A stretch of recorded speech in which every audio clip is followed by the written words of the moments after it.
మనిషిలాగా ఒకడు పోజులు కొడతాడు, మంచి మంచి మనసుందంటూ ఒకడు నీతులు చెబుతాడు.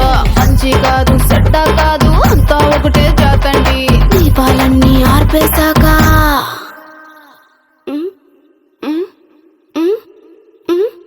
దీపాలన్నీ ఆర్పేశాక అందరి బుద్ధి వంకర బుద్ధి.